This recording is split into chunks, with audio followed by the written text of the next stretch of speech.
ज्यादातर ट्रेडर जब chart pattern या फिर ब्रेकआउट स्ट्रेटजी को ट्रेड करते हैं तो बहुत बार ऐसा देखने को मिलता है कि ट्रेड में एंट्री करते ही प्राइस ट्रेड के अगेंस्ट जाकर स्टॉप लॉस को हिट कर देती है और स्टॉप लॉस हिट करने के बाद वापस फिर उसी डायरेक्शन में रैली करना शुरू कर देती है, जिससे हमें लगता है कि मार्केट को पता है कि हम कहां स्टॉप लॉस रख रहे हैं।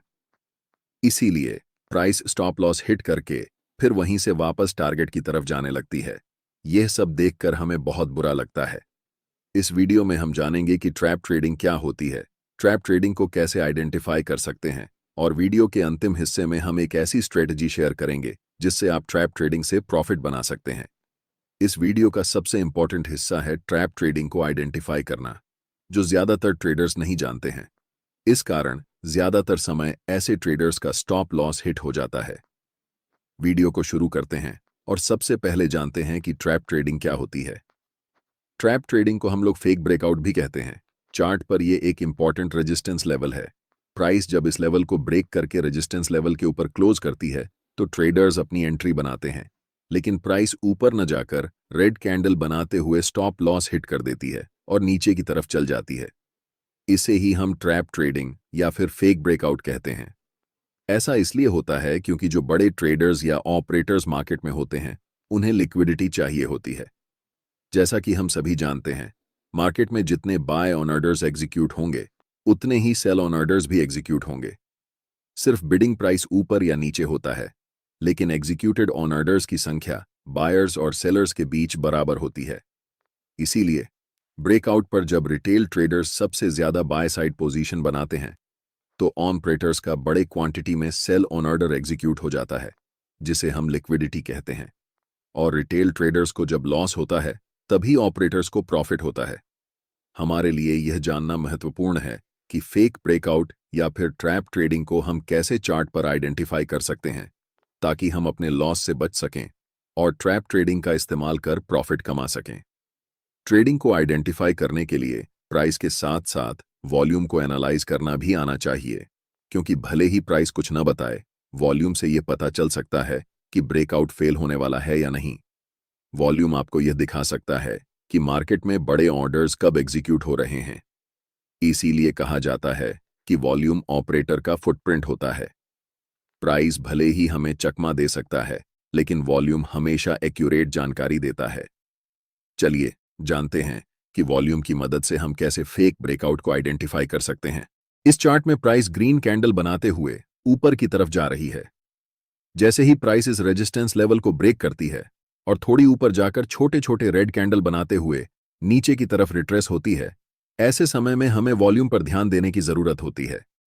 हमें यह देखना चाहिए कि जब प्राइस ऊपर जा रही थी तब वॉल्यूम धीरे धीरे बढ़ रहा था या नहीं।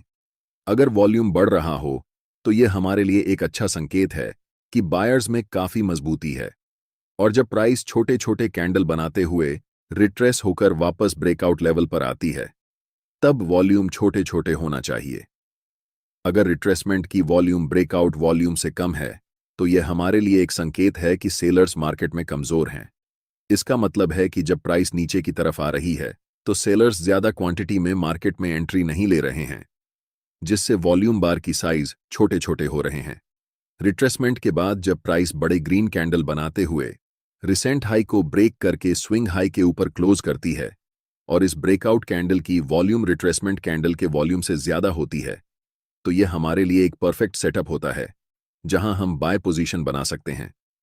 यह एक रियल ब्रेकआउट का संकेत होता है। ऐसे समय में ज्यादा सोचने की जरूरत नहीं होती। हमें बाय पोजीशन में एंट्री लेकर अच्छे रिस्क रिवॉर्ड के साथ प्रॉफिट बनाना चाहिए। जैसा कि हम सभी जानते हैं, कोई भी सेटअप 100% विन रेट के साथ परफेक्ट नहीं होता, लेकिन ज्यादातर समय ऐसे ब्रेकआउट हमें टारगेट अचीव करवाते हैं। अब हम जानते हैं कि फेक ब्रेकआउट को कैसे आइडेंटिफाई करेंगे।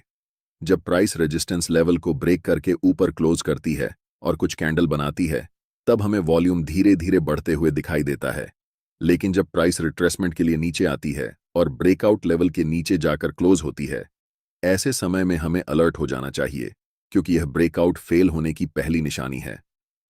जैसे ही हम रिट्रेसमेंट कैंडल के वॉल्यूम पर नजर डालते हैं, हमें सारे वॉल्यूम बार बड़े बड़े दिखाई देते हैं, जिसका मतलब होता है कि सेलर्स इस समय मजबूत हैं और बड़े क्वांटिटी के साथ मार्केट में एंट्री ले रहे हैं। वापस जब छोटे छोटे ग्रीन कैंडल बनाते हुए प्राइस ऊपर की तरफ जाने लगती है और वॉल्यूम का साइज रेड वॉल्यूम बार से छोटा होने लगता है, तो ये कंफर्म करता है कि बायर्स अब कमजोर हो चुके हैं। ऐसे समय में हमें स्विंग लो को मार्क करना होता है। जैसे ही प्राइस बड़े रेड कैंडल के साथ इस स्विंग लो को ब्रेक करके नीचे क्लोज होती है और इस कैंडल की वॉल्यूम पिछले कुछ कैंडल से ज्यादा होती है, तब यह हमारे लिए एक परफेक्ट संकेत होता है कि यहां ब्रेकआउट फेल हो चुका है। इस स्थिति में हम सेल साइड में एंट्री लेकर प्रॉफिट बना सकते हैं। इसलिए यह जानना जरूरी है कि हमें ट्रैप ट्रेडिंग में कब एंट्री लेनी है और कब नहीं। मार्केट में कुछ ऐसे लेवल्स होते हैं जहां ज्यादातर समय फेक ब्रेकआउट देखने को मिलता है। पहला, प्रीवियस डे हाई लेवल या फिर प्रीवियस डे लो लेवल। उदाहरण के लिए प्रीवियस डे हाई एक इंपॉर्टेंट लेवल है और प्रीवियस डे लो भी एक इंपॉर्टेंट लेवल है। नेक्स्ट, जब भी प्राइस किसी एक लेवल को डायरेक्ट ब्रेक करती है तो हमें फेक ब्रेकआउट देखने को मिलता है। दूसरा, करंट डे हाई और करंट डे लो लेवल को जब प्राइस डायरेक्ट ब्रेक करती है तब हमें फेक ब्रेकआउट देखने को मिलता है। और तीसरा, इंपॉर्टेंट साइकोलॉजी लेवल पर। अब आपके मन में यह सवाल आ रहा होगा कि साइकोलॉजी लेवल कौन कौन से होते हैं। साइकोलॉजी लेवल मतलब एक राउंड फिगर। उदाहरण के लिए निफ्टी अभी 25,000 के आसपास चल रहा है, तो 25,000 लेवल, 24,000 लेवल या फिर 24,500 या 25,500 लेवल्स को साइकोलॉजी लेवल कहते हैं, जहां पर ज्यादातर समय आपको पहला फेक ब्रेकआउट देखने को मिलता है। मैं आपको एक टिप देता हूं जिसे ट्रैप ट्रेडिंग में एंट्री करने से पहले ध्यान में रखना चाहिए। मैंने आपको जितने भी लेवल्स मार्केट में होते हैं वो बताया। जब प्राइस इन लेवल्स को डायरेक्ट बिना समय स्पेंड किए ब्रेक करती है तब हमें फेक ब्रेकआउट ट्रेड में एंट्री करने के बारे में सोचना चाहिए। लेकिन ब्रेकआउट करने से पहले अगर प्राइस समय स्पेंड करती है तब हमें फेक ब्रेकआउट में एंट्री नहीं लेनी है, क्योंकि जब प्राइस समय स्पेंड करने लगे इसका मतलब होता है कि वह ब्रेकआउट असली है। इसलिए हमें ऐसी सिचुएशन में रियल ब्रेकआउट के डायरेक्शन में ट्रेड में एंट्री करनी चाहिए। इस बात से कंफ्यूज नहीं होना चाहिए कि हमने आपको कहा है ब्रेकआउट लेवल से पहले अगर प्राइस समय स्पेंड करें तो वह रियल ब्रेकआउट होता है, लेकिन अगर ब्रेकआउट लेवल के बाद समय स्पेंड करें तो ऐसी सिचुएशन में ब्रेकआउट फेल होने की ज्यादा संभावना रहती है। अब डिस्कस करते हैं most profitable intraday trading strategy, जिसे हम ऑप्शन ट्रेडिंग में इस्तेमाल कर सकते हैं। इसकी एक्यूरेसी सबसे ज्यादा बैंक निफ्टी में होती है। जब मार्केट 9:15 पर ओपन होती है उससे पहले हमें चार्ट पर यह सभी लेवल्स ड्रॉ करके रखने होते हैं।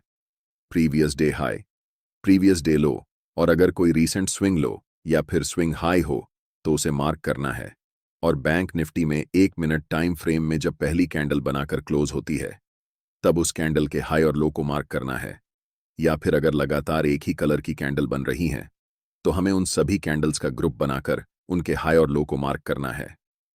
अगले टाइम जैसे ही पहली कैंडल या फिर ग्रुप ऑफ कैंडल्स के लो को ब्रेक करके अगली कैंडल एक बड़ी बुलिश ग्रीन कैंडल बनती है, वह कैंडल चाहे हैमर कैंडल हो या फिर इंगुल्फिंग कैंडल हो या फिर मॉर्निंग स्टार कैंडल हो, कोई भी स्ट्रॉन्ग बुलिश कैंडल देखने को मिले तब हमें बाय साइड में ट्रेड एंट्री करनी चाहिए।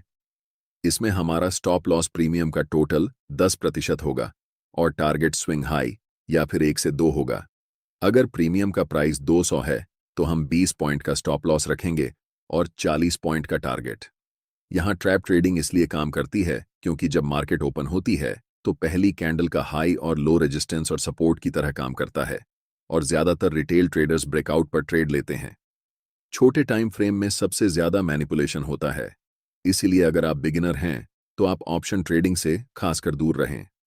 मैं जितना भी कुछ आपको बताया ये सिर्फ छोटे टाइम फ्रेम पर वर्क करेगा जहां पर मैनिपुलेशन सबसे ज्यादा होता है। अगर आपको नॉर्मली ब्रेकआउट पर ट्रेड करना है तो आपको अपनी कैंडल का टाइम फ्रेम मिनिमम 1 आवर रखना होगा। जितना ज्यादा आप टाइम फ्रेम बढ़ाएंगे आपकी एक्यूरेसी उतनी ही अच्छी होगी।